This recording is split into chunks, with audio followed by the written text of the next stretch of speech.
Bon dia, blauets! Avui continuem el camí cap a la dièresi. En un vídeo anterior vaig explicar per què feia tota aquesta sèrie de vídeos, el dígraf, el diftong, el hiat i la dièresi, que és per complir el meu compromís de fer els vídeos que els meus subscriptors demanin. Només he tingut una petició, per tant, només tinc una comanda. Començam. El diftong. 2 vegades tong. L'alfabet. L'alfabet o abecedari és el conjunt de lletres, grafies, que s'usen en un idioma per escriure'l. Gràcies a la feina anterior, hi ha un vídeo reciclat que explica aquest contingut en tot detall, que forma part del vídeo sobre el dígraf que caldria dominar abans de continuar endavant. Això és evident perquè en aquest vídeo, ja que parlarem de diftongs, parlarem de síl·labes, i les síl·labes estan formades per lletres que són les de l'alfabet, per tant tot està així una mica connectat. És important perquè podrà afectar el recompte, és a dir, hi haurà dígrafs que es podran separar i n'hi haurà d'altres que no. Consultau aquest vídeo perquè és necessari, no ens hi entretendrem. Calla, que el fogre de pinyes no està lleig. Aquesta frase una mica fora de context té el seu sentit. Aquí hi ha tots els dígrafs que no es poden separar. Si qualcú s'anima en els comentaris a fer-me altres propostes de frases que tinguin tots els dígrafs que no es poden separar junts per així tenir un sistema mnemotècnic que es diu, per poder recordar, que els escrigui, a veurem si n'hi ha qualcun de més imaginatiu, més natural o més fàcil. Però espero que vos ajudi aquesta petita trampa, pista, còdigo agudi. La síl·laba. Recordeu, he geminada, síl·laba. Tota paraula està formada per síl·labes, que són els cops de veu que feim quan pronunciem una paraula. Tenim d'una banda les paraules monosíl·labes, que són les que només tenen una síl·laba, les que només tenen un cop de veu, i d'altra banda tenim les polisíl·labes, que són les que tenen més d'una síl·laba. Aquí hi ha una gran diversitat, que veurem a continuació amb una sèrie d'exemples. A les paraules polisíl·labes s'usen prefixos cultes per indicar quantes síl·labes tenen. Bisíl·labes. Causa, portal, popa, petit. Això són els cops de veu. Cada guió indica un canvi de síl·laba. Com amb els nins petits, amb amballetes, causa, portal, popa, petit. Serà una miqueta més àgil amb els següents, però aquest és el principi. Trisíl·labes. Estora, manera, estorat, que no té res a veure amb estora. Estorat ve del tord, que és un ocell que té els ulls molt grossos. I quan tu quedes estorat és perquè quedes amb els ulls oberts, tan oberts com els del tord. Conxorxa. Tetrasíl·labes. Marabunta, escorxador, comèdia. Comèdia és tetrasíl·laba, no és trisíl·laba. La di i la queden separades, per això la paraula s'accentua. Hi ha paraules esdrúixoles que no s'accentuen perquè es pensa que són una síl·laba mango de la que realment són. Per exemple, història. Hi ha gent que accentua història perquè sempre l'ha vist escrita així, però la separa en 3 síl·labes. Història. No, perdona. És història i per això s'accentua, perquè és esdrúixola. Pentasíl·labes. Diccionari, aquí igual no és diccionari. Diccionari. Polifonia, abocador. Hexasíl·labes. Enciclopèdia, és un altre cas d'aquests. Automàticament. Heptasíl·labes. Semiautomàticament. No n'escric més perquè no m'hi caben.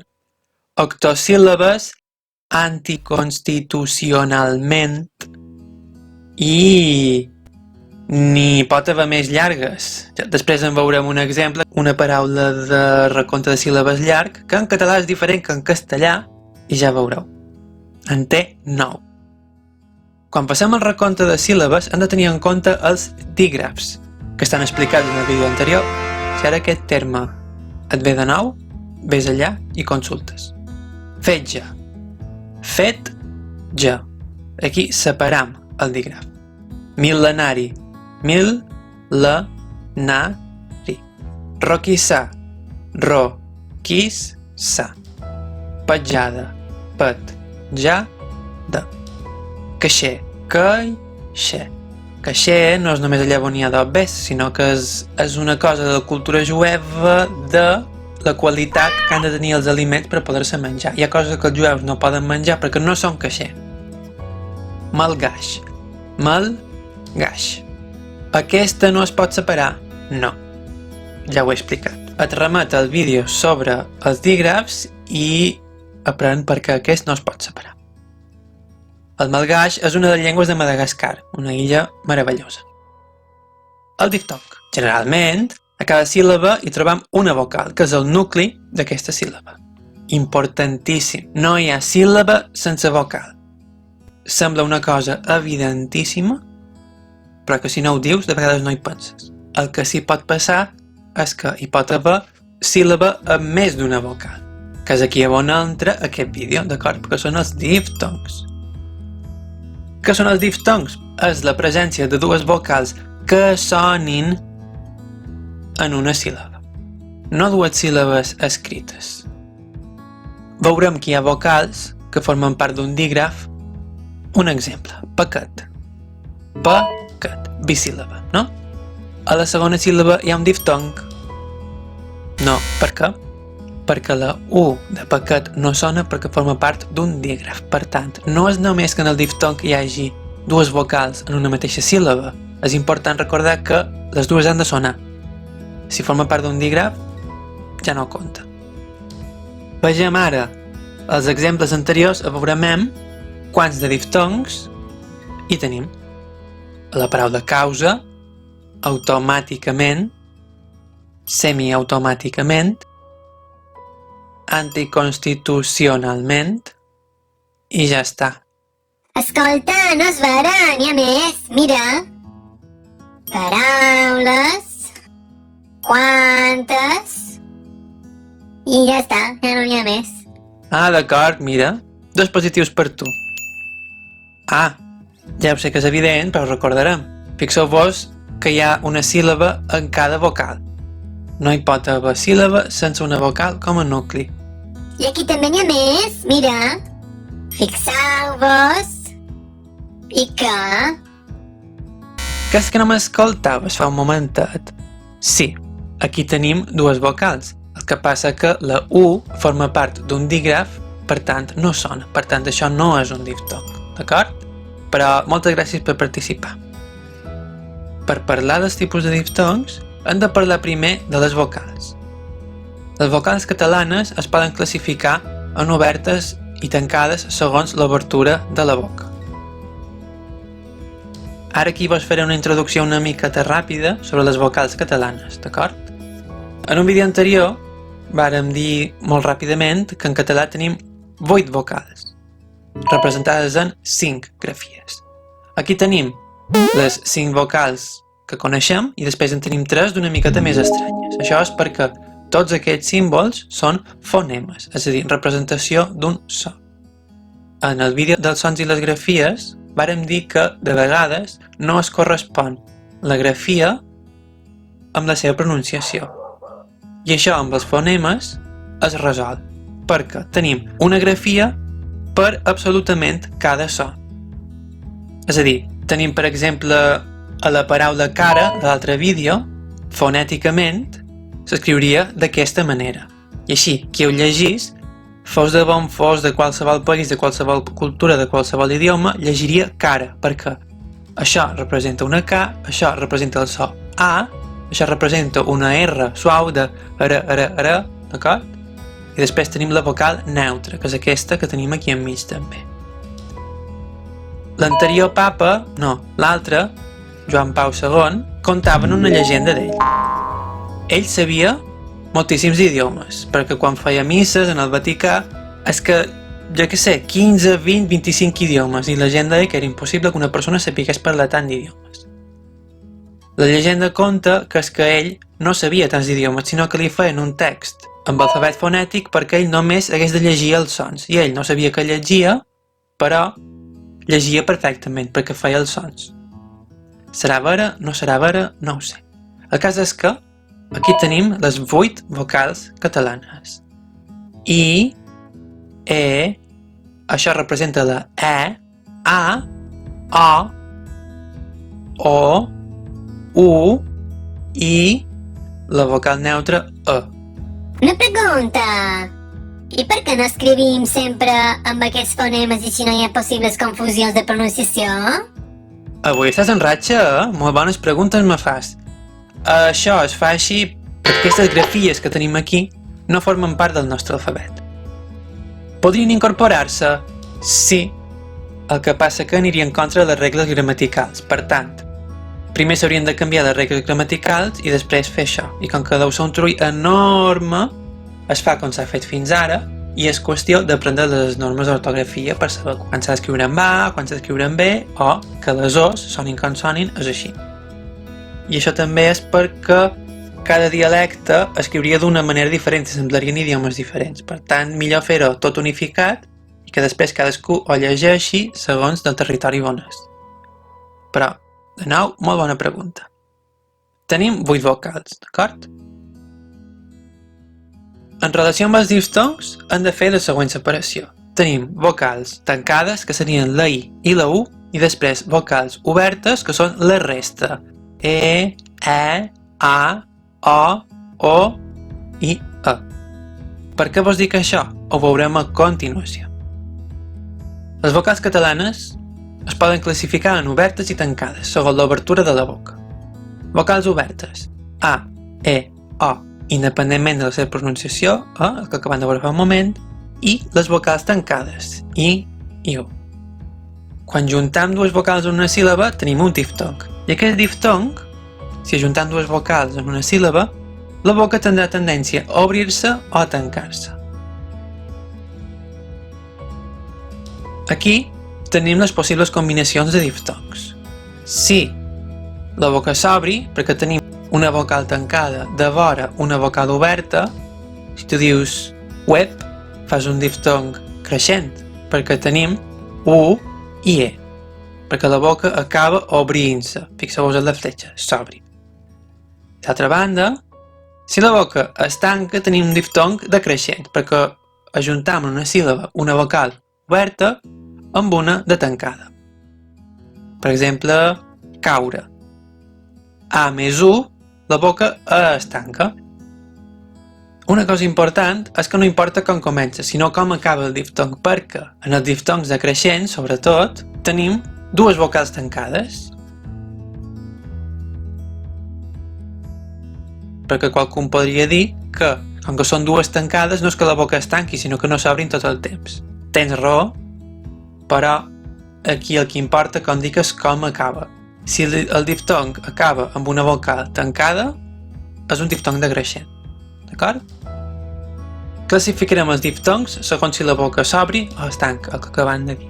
D'una banda, tenim els diftongs creixents, que són una parella de vocals que acaben obrint-se. Aquí tenim les combinacions generals de diftongs creixents. El caiac inconscient xocar contra un iot.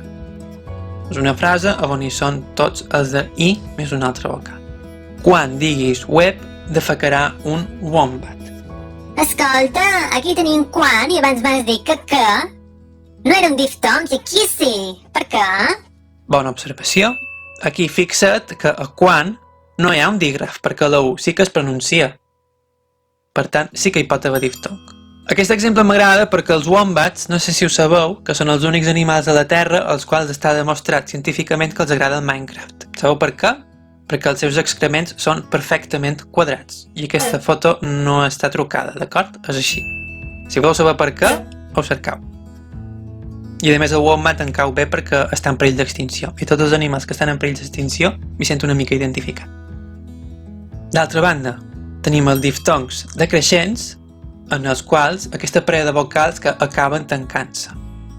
No necessàriament ha de ser vocal oberta més tancada, que són aquests tres primers exemples, sinó tenim en els dos darrers la parella de vocals, les dues són tancades, però com hem dit, importa com acaba el diftong, no com comença. L'aire del palau fa olor de corrupció. Aquí tenim aquests dos diftongs decreixents i de regal un decreixent. L'eina més gran al cervell no té preu. Fixeu-vos que aquí es veu perfectament que eina i preu, la boca va tancant-se. Per tant, exemple clar de diftong decreixent. El bou de vora del pou diu dois que fa noi. Diftong decreixent, claríssim. Sempre que canviï la forma de xiular, podrà entrar. Avui he vist un animal nu. Triftong. Si el diftong eren dues vocals en una mateixa síl·laba, el triftong, com trisíl·laba, és el mateix però amb tres síl·labes. Com diu aquí, aquests triftongs són creixents i decreixents a la vegada, perquè s'ha d'establir una condició. Per poder ser triftongs, és a dir, per tots tres poder formar part de la mateixa síl·laba, això és important, han de començar i acabar amb vocal tancada. En cas contrari, el diftong no pot existir i es trenca i es converteix en una vocal a una síl·laba i dues vocals a l'altra síl·laba. Perquè m'entengueu. Si abans teníem el diftong creixent i el diftong decreixent, el triftong, com han dit, és a la vegada creixent i decreixent. Però, si trobéssim tres vocals seguides en una paraula, però primer és decreixent i després és creixent, això no és un triftong, es destrueix. I passa a ser una vocal per una banda i després un diftong creixent. Exemples de triftong. Uruguai. Fixeu-vos, tenim U, A, I, que fa primer un diftong creixent i després un altre decreixent. Guaità. Aquí tampoc no tenim un dígraf, per tant la U sona, per tant sí que és un triftong. U, A, I. Dèieu. Aquí tenim quatre síl·labes juntes, el que passa que la E va a l'altra perquè la D no pot estar tota sola una síl·laba, perquè havien dit que ha de tenir una vocal com a nucli cada síl·laba. Ieu, un triftong claríssim. Creuau. Pel mateix motiu la E és a l'altra banda i uau pot ser l'exemple més clar de triftong, perquè uau, boca tancada, després s'obre i després es torna a tancar. Exemples de no triftong. És a dir, coses que semblen un triftong perquè són tres vocals que en una paraula les veu juntes, però com que tenen una estructura de primer decreixent i després creixent, aquest triftong es tanca. Fi, de, ua, de. Fixeu-vos, de la E a la U, la boca es tanca, per tant es trenca el diftong. Creient. Creient. No hi pot haver un triftong que sigui primer decreixent i després creixent. Clauer. Clauer. El mateix motiu. Tres vocals juntes, però com que el primer és decreixent, no pot existir un triftong amb aquestes característiques. I ara us donaré un recurs per poder comptar síl·labes, d'acord? Aquesta és una pàgina web que t'ajuda en tots els casos i a més et dona informació valuosa i curiosa. Em sap greu, però veure que et dona sense accent encara se'm fa molt estrany. Tu vas allà, has de fer el recompte d'una paraula en síl·labes. No sé com ho has de fer i te vas aquí, l'escrius i ell et donarà informació de quantes síl·labes té, quina és la seva síl·laba tònica, la presència de dígrafs, prefixos i sufixos, les lletres que el formen i fins i tot els anagrames que pot formar, sinònims, definició, rimes, és a dir, és una pàgina completíssima. Ara hi anem en un moment. Sé que és escrit en castellà. Aquí tenim aquesta pàgina i el que hem de fer és escriure una paraula, la que sigui, i ell ens farà tota la feinada. Aquí, com podeu comprovar, vaig fer proves sobre aquella paraula que deia que s'escrivia diferent en català que en castellà i la solució és aquesta. D'acord, esternocleidomastoidal. És un múscul del coll, d'acord? Si l'escrivim bé, surt i ens diu quantes síl·labes té? 9. És una paraula aguda, s'ha detectat un hiat, ja que un accent o una dièresi marca la no formació de diftongs. Exemple, país, països. Conté un prefix, en aquest cas no és vera, perquè com que és una màquina no ho sap tot. Conté sufix al, en aquest cas sí, que prové del llatí, forma nom col·lectiu i significa propietat, relació, és a dir, forma un adjectiu de relació. Més informació, 21 caràcters, lletres diferents, 13, la paraula esternocleidomastoidal al revés, això. La diostamodilconterse. Anagrames, no n'hi ha. Definició, paraules que rimin, sinònims, acròstics. Espero que aquesta eina vos ajudi, el que passa que heu d'anar alerta, perquè ara, si escric una paraula amb un altre idioma, com aquesta, que si no sabeu què és, l'heu d'anar a cercar perquè és una paraula preciosa.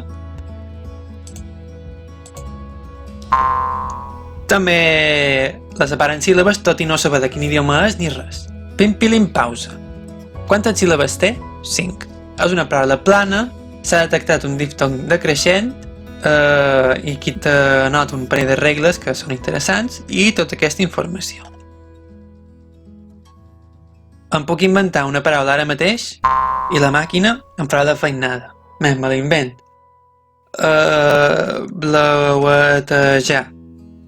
Inventa't tu el significat. Blauetejar. Quantes síl·labes té? 4. Paraula aguda, s'ha detectat el diftong decreixent, per tant ens va bé per l'exemple.